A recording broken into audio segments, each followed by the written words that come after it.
ونتوكل عليه ونعوذ بالله من شرور انفسنا ومن سيئات اعمالنا من يهده الله فلا مضل له ومن يضلل فلا هادي له واشهد ان لا اله الا الله وحده لا شريك له اما بعد فاعوذ بالله من الشيطان الرجيم بسم الله الرحمن الرحيم إنا نحن نزلنا الذكر وإنا له لحافظون وقال النبي صلى الله عليه وسلم اقرأ وارتقي ورتل كما كنت ترتل في الدنيا فإن منزلك عند آخر آية تقرأها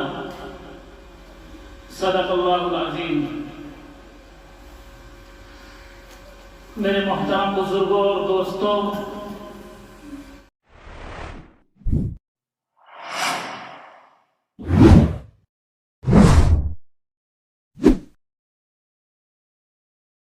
ہے جس کی نسبت قرآن کریم کی طرف ہے. اس بابرکت محفل کے اندر آپ حضرات تشریف فرما ہیں اور کافی دیر سے نعت نبی صلی اللہ علیہ وسلم کا دور چل رہا تھا اور آپ حضرات بہت ہی سکون کے ساتھ ملاحظہ فرما رہے تھے. اب چونکہ حضرت کا حکم ہوا تو میں بیٹھ گیا. تو سب سے پہلے میں آپ لوگوں کی حوصلہ افزائی کے لیے کہ اتنی دیر سے آپ حضرات یہاں تشریف فرما ہیں، میں حضرت محمد مصطفیٰ صلی اللہ علیہ وسلم کا ایک واقعہ، چھوٹا سا واقعہ کہہ لیجئے، یا حدیث کی کتابوں میں درج ہے کہ ایک مرتبہ حضرت محمد مصطفیٰ صلی اللہ علیہ وسلم مسجد کے اندر تشریف فرما تھے. صحابہ کرام رضوان اللہ تعالی علیہم اجمعین کی مقدس جماعت بھی آپ علیہ السلام کے ساتھ تشریف فرما تھی. اللہ کے نبی صلی اللہ علیہ وسلم نے صحابہ کرام رضوان اللہ تعالی علیہم اجمعین سے ارشاد فرمایا کہ جب تم جنت کے باغات سے گزرو تو کچھ کھا پی لیا کرو.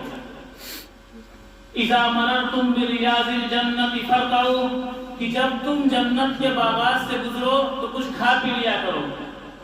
حضرات صحابہ کرام حیران ہوئے، پریشان ہوئے، کیونکہ جنت کی صفت تو یہ ہے ما لا عین رات، اسے کسی آنکھ نے نہیں دیکھا، ولا اذن سمعت، کسی کان نے اسے نہیں سنا، ولا خطر علی قلب بشر، کسی کے دل پر اس کا کھٹکا تک نہیں گزرا.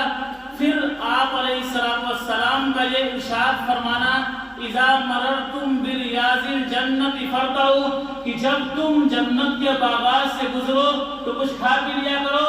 یہ صحابہ کرام کے سمجھ میں نہیں آیا. صحابہ کرام نے حضرت محمد مصطفیٰ صلی اللہ علیہ وسلم سے دریافت کیا، سوال کیا، پوچھا، اس کی وضاحت معلوم کی. تو آپ صلی اللہ علیہ وسلم نے ارشاد فرمایا کہ وہ محفلیں جن میں اللہ رب العزت کا تذکرہ ہوتا ہو، وہ مجلسیں جن میں حضرت محمد مصطفیٰ صلی اللہ علیہ وسلم کی سیرت بیان کی جاتی ہو، یا تذکرہ ہوتا ہو، یا قرآن کریم کے تعلق سے کوئی مجلس منعقد ہو، وہ ساری مجلسیں، ساری محفلیں وہ جنت ہیں. اور اس کے اندر تھوڑی دیر بیٹھ کر دین کی باتوں کو سن لینا، ان باتوں پر عمل کی نیت سے سن لینا، یہی جنت کی نعمتیں ہیں اور یہی جنت کے پھل اور میوے ہیں. تو آپ حضرات اتنی دیر سے یہاں بیٹھے ہیں، کہیں کسی کے دل میں یہ خیال نہ آئے کہ ہمارا یہ وقت ضائع ہو گیا، بلکہ اس وقت کا احساس اس وقت ہوگا جب ہماری آنکھیں بند ہو جائیں گی، جب ہمارے تمام اوقات کا جائزہ لیا جائے گا، ہمارے تمام اوقات کو تولا جائے گا اور سامنے رکھا جائے گا. تو اس وقت ہمارا یہ وقت جو ہمارا 1 گھنٹہ، 1.5 گھنٹہ، آدھا گھنٹہ، جو بھی ہمارا وقت ہے مسجدوں کے اندر گزرا ہوگا، ان مجلسوں کے اندر گزرا ہوگا یا کسی کمزور کی مدد کرتے ہوئے گزرا ہوگا یا اس طریقے سے کسی بھی دینی کام میں جو ہمارا وقت گزرا ہوگا، یہ ہمارا وقت بہت ہی زیادہ قیمتی بن جائے گا۔ تو ہمارا یہ جو بیٹھنا ہے، یہ ہمارا ایک ایک سیکنڈ بہت ہی زیادہ قیمتی ہے۔ وقت تو ہمارا کہیں نہ کہیں گزر ہی جاتا ہے۔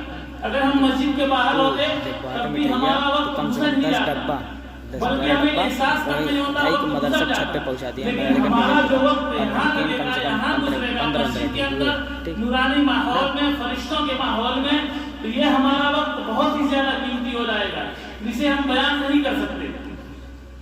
اب میں اپنے اصل موضوع کی طرف آتا ہوں کہ میں نے قرآن کریم کی ایک آیت تلاوت فرمائی، اِنَّا نَحْنُ نَزَّلْنَا الذِّكْرَ وَإِنَّا لَهُ لَحَافِظُونَ۔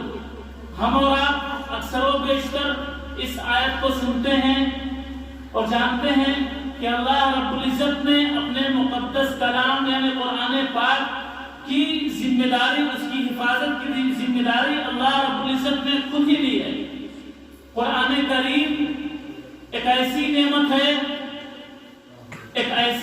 ہے کہ جس کو ہم بیان نہیں کر سکتے۔ اللہ رب العزت کے خزانے کی جو سب سے بڑی نعمت تھی وہ تھی حضرت محمد مصطفیٰ صلی اللہ علیہ وسلم کی بعثت، جسے قرآن کریم میں بیان فرمایا گیا وَأَمَّا بِنِعْمَتِ رَبِّكَ فَحَدِّثْ۔ اور یہ اللہ کے رسول صلی اللہ علیہ وسلم کو یہ جو نعمت دی گئی قرآن کریم کی، یہ قیامت تک جتنے بھی انسان آئیں گے یا جنات آئیں گے، سب کے لیے یہی قرآن آخری فیصلہ ہے، اور یہی قرآن آخری جس سے انسان ہدایت لیں گے یا جس سے کوئی فیصلہ ہوگا یا جس پر عمل کر کے انسان دنیا کے اندر بھی کامیاب ہوں گے اور آخرت میں بھی کامیاب ہوں گے، یہی قرآن ہے۔ قرآن کے اندر اگر کوئی ذرہ برابر بھی تبدیلی کرنا چاہے وہ نہیں کر سکتا، کیونکہ اللہ رب العزت نے خود اس کی ذمہ داری لی ہے۔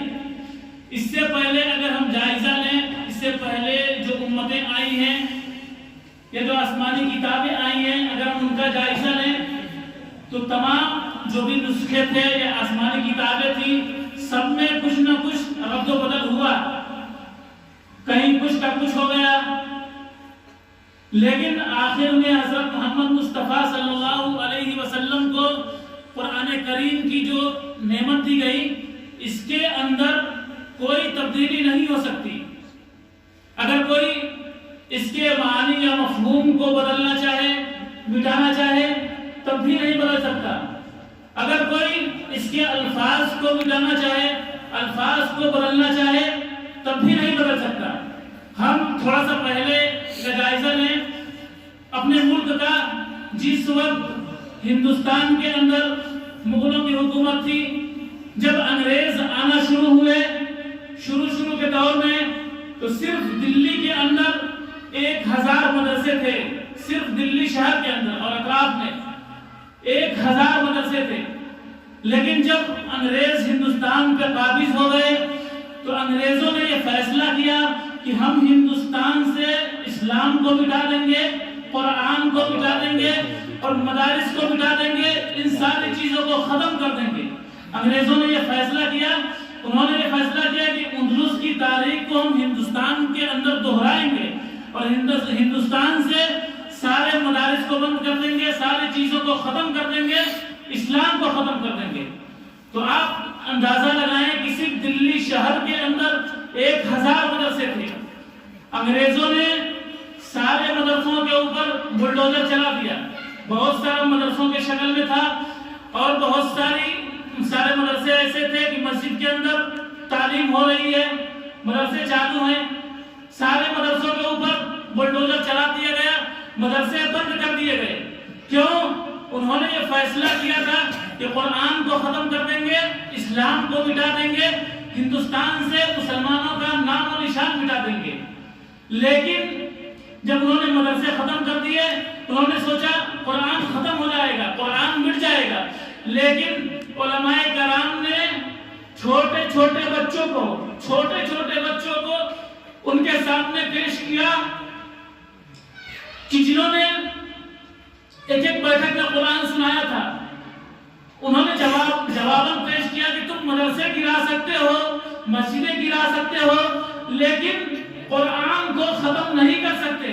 یہ چھوٹے چھوٹے بچوں کے دلوں کے اندر یہ جو قرآن کی ایک ایک آیات نقش ہے، تم اسے کیسے مٹاؤ گے؟ یہ جو قرآن ہے، یہ قرآن اللہ رب العزت کی عظیم نعمت ہے. اللہ رب العزت نے اس کی حفاظت کی بہت ساری شکلیں بنائی ہیں.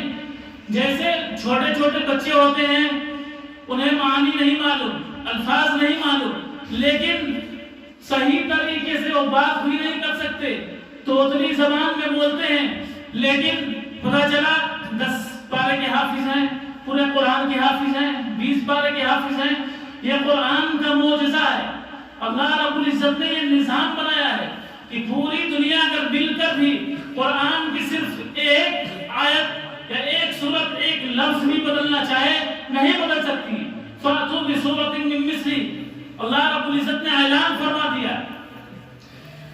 اور قابل مبارکباد ہیں وہ لوگ جنہوں نے اس پرفتن دور میں اپنے بچوں کو مدرسے کے اندر داخل کروایا اور اپنے بچوں کو علم دین سکھایا اور حافظ قرآن بنایا. کیونکہ اللہ رب العزت کسی کا محتاج نہیں ہے. اگر ہم اپنے بچوں کو نہیں بھیجیں گے، کوئی دوسرا آئے گا، کوئی اور آئے گا، وہ قرآن کریم کو حفظ کرے گا، وہ فضیلت کا مستحق ہوگا، جنت کا مستحق ہوگا. لیکن اگر ہمیں اگر اللہ رب العزت نے توفیق دی ہے تو ہمیں اللہ پاک کا شکریہ ادا کرنا چاہیے کہ اللہ پاک نے ہمیں یہ نعمت دی کہ ہم نے اپنے بچے کو تمام دنیاوی چیزوں سے چھڑا کر، ختم کر کے، تمام الجھنوں سے ہٹا کے مدرسے کے اندر داخل کرا دیا اور اپنے بچے کو حافظ قرآن بنایا.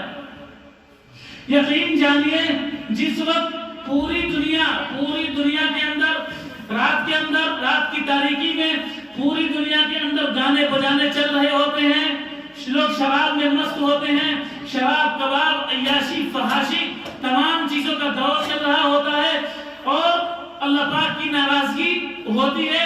اللہ پاک اپنا عذاب دنیا والوں سے ناراض ہو کر اپنا عذاب نازل کرنا چاہتے ہیں، فرشتوں کو حکم بھی دے دیتے ہیں. اور جب پوری دنیا والے عیاشی کر کے سو جاتے ہیں تو اس وقت مدرسے کے چھوٹے چھوٹے معصوم بچے 3 بجے رات میں، 2 بجے، 1 بجے اٹھتے ہیں اور ٹھنڈی کے موسم میں ٹھٹھیرتی ہوئی رات میں جب ہم اور آپ آرام سے سوتے ہیں تو یہ اپنا سبق یاد کرتے ہیں، اپنا سبق پارا یاد کرتے ہیں، قرآن کریم یاد کرتے ہیں، رکھتے ہیں. اللہ رب العزت کو ترس آ جاتا ہے، اللہ کی رحمت جوش میں آ جاتی ہے اور اللہ پاک اپنا فیصلہ بدل دیتے ہیں کہ معصوم بچے قرآن کی تلاوت کر رہے ہیں. تو ہم اور آپ قابل مبارکباد ہیں. تو اس مبارک مجلس کے اندر ہم اور آپ تشریف فرما ہے اور قابل مبارکباد وہ لوگ ہیں جنہوں نے اپنے بچوں کو مدرسے کے اندر داخل کروایا.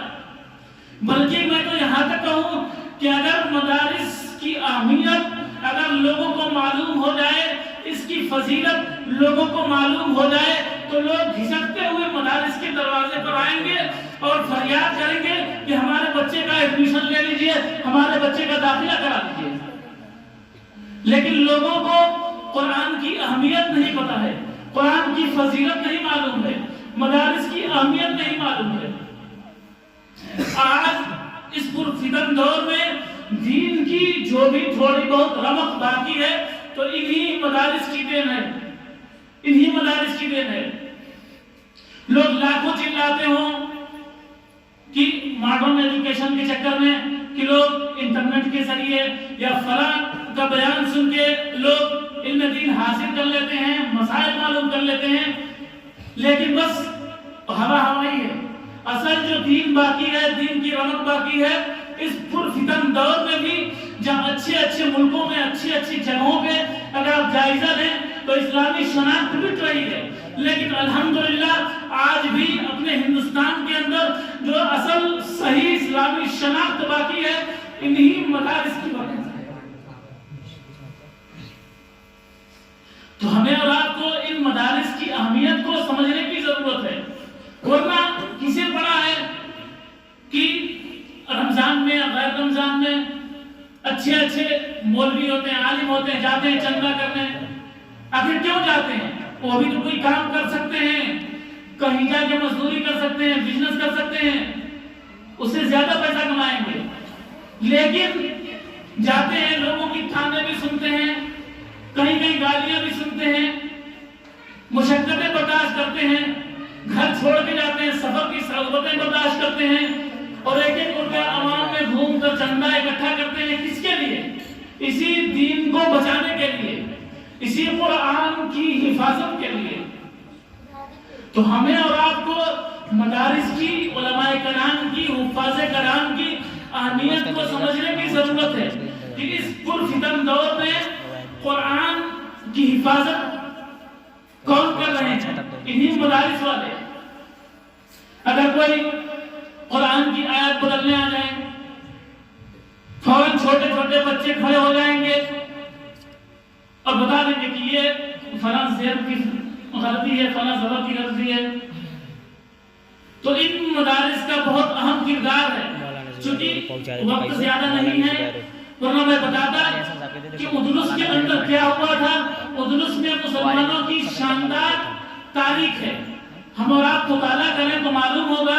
اسپین کا ایک ملک ہے اندلس، وہاں مسلمانوں نے تقریباً 750 سال تک حکومت کی ہے۔ حدیث کی بڑی کتابیں،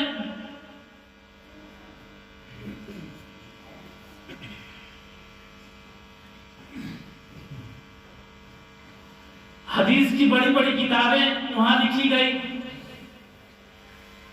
امام بخاری جیسے لوگ وہاں پیدا ہوئے، لیکن پھر وہی اندلس، اگر وہاں کی ہم تاریخ دیکھیں تو وہی اندلس جہاں بڑی مسجدیں ہیں، مسجد قرطبہ آج بھی جو لوگ جاتے ہیں دیکھتے ہیں، اور بڑے مدرسے تھے، لیکن اسی اندلس میں جب زوال آیا تو پھر وہاں کے مسلمانوں کی شناخت تک مٹ گئی، وہاں کے مسلمانوں کی پہچان تک مٹ گئی۔ جتنے مسلمان تھے یا تو قتل کر دیے گئے یا عیسائی بن گئے۔ لیکن پھر بعد میں تبلیغی جماعت والے وہاں پہنچے، انہوں نے بہت محنت کی، ان کی کارگزاری آتی ہے تو بہت سی مسجدوں کی حالت تو یہ تھی کہ مسجدوں کے اندر گھوڑے باندھے جاتے تھے، خنزیر سور وغیرہ باندھے جاتے تھے، مسجدوں کو استبل بنا دیا گیا تھا۔ بہت سی مسجدوں میں تو شراب خانے کھول دیے گئے تھے، زناکاری کے اڈے کھول دیے گئے تھے۔ بہت ساری جگہوں پہ تبلیغی جماعت والے گئے، محنت کر کے، پھر حکومتیں بدلی، پھر تھوڑی سی نرمی آئی، انہوں نے محنت کر کے مسجدوں کو خالی کروایا، صفائی کروائی۔ بہت سی مسجدیں اب چالو ہو گئی ہیں الحمدللہ۔ اب کچھ لوگ وہاں مسلمان بھی ہو رہے ہیں، جو لوگ عیسائی ہوئے تھے ان کی نسلیں مسلمان بھی ہو رہی ہیں اور کام ہو رہا ہے۔ تو وہی تاریخ ہندوستان میں بھی دہرانے کی پوری سازش تھی، پلاننگ تھی، لیکن انہی مدارس کی برکت ہے اور انہی مدارس کی محنت اور کاوش ہے کہ ہندوستان کے اندر جو مسلمان ہیں اور اسلامی شناخت ہے یہ بچی ہوئی ہے، اور آج بھی ہندوستان کے اندر صحیح اسلامی شناخت سے مسلمان جیتے ہیں اور اپنے زندگی گزارتے ہیں۔ تو ہمیں اور آپ کو چاہیے کہ اس پرفتن دور میں اپنے ان مدارس کی اہمیت کو سمجھیں اور ان علماء کرام کی اہمیت کو سمجھیں اور ان کی قدر کریں۔ اللہ پاک ہم سب کو کہنے سننے سے زیادہ عمل کی توفیق مرحمت فرمائے۔ آمین ثم آمین، وما علینا الا البلاغ۔